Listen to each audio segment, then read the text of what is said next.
Yes, hello friends. Welcome to the Dad Best podcast. We are a movement on a mission to be the bridge between fathers and sons, discovering God-given identity and living courageously as men. Thank you for tuning in to our podcast, Voicing Truth and Life. It's been a while. My name is Ivan Peter Tim, and I'm your host. And as always, with my big guy, my brother, Barnabas. What's up? How are you doing today? Am I a big guy? Big guy. You just say with my small guy, my small G, Barnabas Pirunji. I'm glad to be here. Always excited and happy to be on the podcast alongside IPO. Greetings to everyone that is listening in from wherever you are.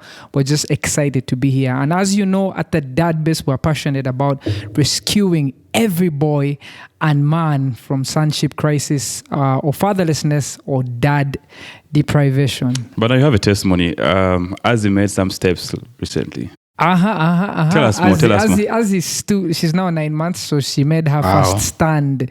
Is that even there? Is that something you celebrate? Yeah, we should. Every milestone is a thing. She made her first stand. It was like 4 seconds, and we celebrated with her. I actually got it on video. Mm-hmm. People usually say with the firstborn, you get the first stand, the first crawl, pictures every day. The first sneeze.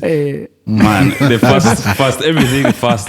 Yeah, but also before, the last time we were here, we're expecting.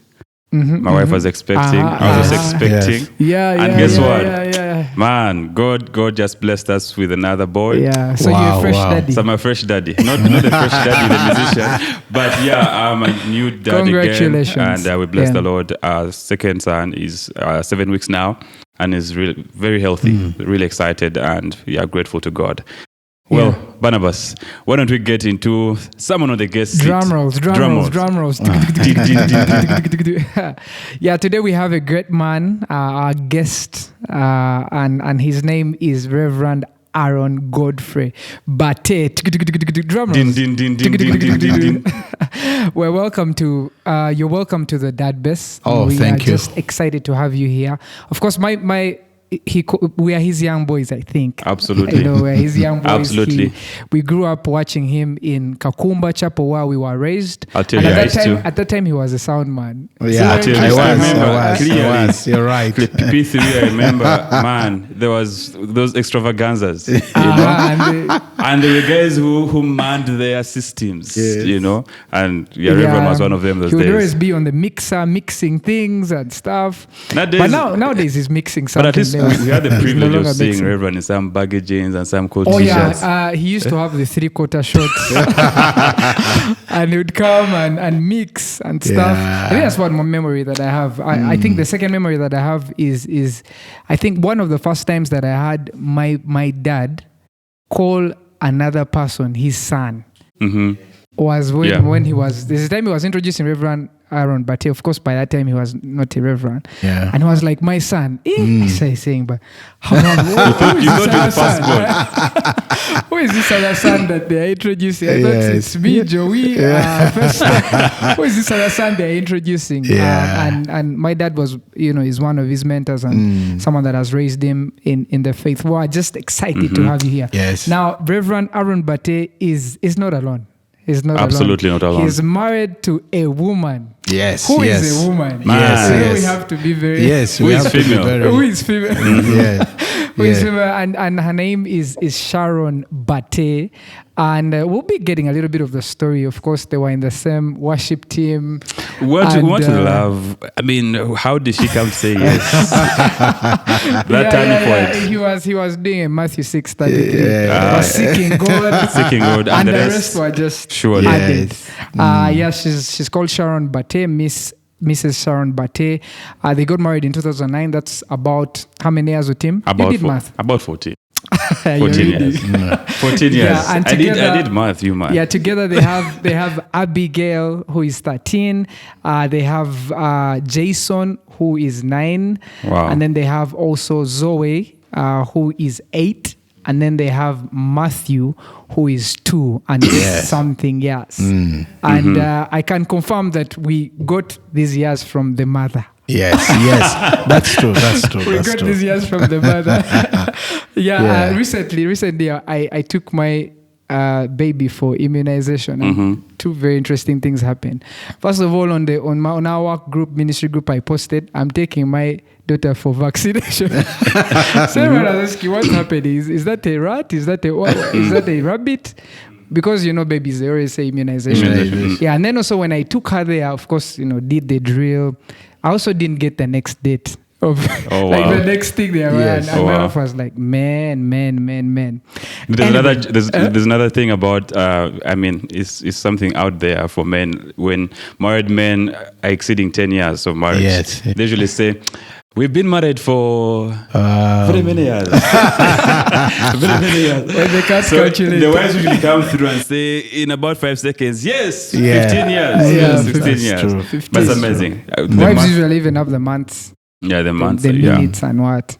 Yeah, and so Aaron, as you've heard, Aaron is a reverend. That means he's a clergy in Church of Uganda, the church that most of us belong to. I'm not sure about our team. And then also he's the chaplain at St. James Chapel.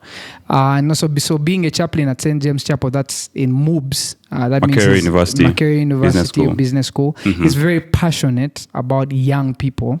By the time they make you a chaplain, you have to show some signs. Right. You have to put on some jeans on a collar, at least. Boots. I think you've already seen the boots down. You have to be cool. Cool boots. But he's also involved in top leadership positions. A director at Empower a Child. Have you heard of Empower a Child? Yeah, I know Empower a Child. Yes.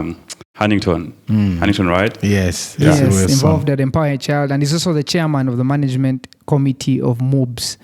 That's the committee that runs everything you see at Moobs Chapel. Over to you, Tim. Yeah, so before we get Aaron to just say a word and just pick it up from here with, some interesting questions to just reveal his life. And we've prepared a number of questions. We just want to start in a way of picking up on some teasers to get to know Aaron's taste and likes. And if Sharon was on this, if she was here with us on the podcast, she would probably tell us if it's true or not. But so real quick one. So Rev, you just say one of the things, yeah? So matoke or posho? Posho. We shall confirm. Okay, Dubai or Kidepo? Kidepo. We need to confirm that so too. African. By Uganda. Yeah, football or basketball? Basketball. You sounded like there's some liking of football. There's some liking of football. You sounded like some Man U fan. We know no, I was an Arsenal fan. Those days I gave it up. They are now back. Yeah, they are back now. Okay, now this one is, I don't know, Nigerian movies or Indian movies? None. Bible movies. You're talking to clergy. Nigerian movies have Bible movies. I mean, no one made that watches Nigerian movies. So the son could pick up. Anyway, this one is tough. Children or Sharon? Sharon. They will grow up and they will listen. They will go. Wow, amazing. Yeah. I mean, when I was marrying her, I wasn't saying that I'll have children, beautiful children from her. I love her. Yeah. Wow, that is sweet. Somewhere Sharon is blushing, but that's so sweet. Yeah. All right, but do you have any before we dive in? Any teaser? You used to play instruments as well. Yes, I used to. What's your favorite? I used to play the bass guitar. The bass guitar. Yeah, that's what I used to play. So would you rather play bass guitar or be behind the sound on the mixer? I prefer the sound. Why? Because it brings all the instruments together. Yeah. Very nice. Guys, it's where the magic happens. It's where the magic happens. Okay, so your kids, Jason, Zoe, Abigail, Matthew, who is your favorite? No. Well, next. I don't have that because I love all of them. I love all of them. We're just testing you, don't worry. Amazing.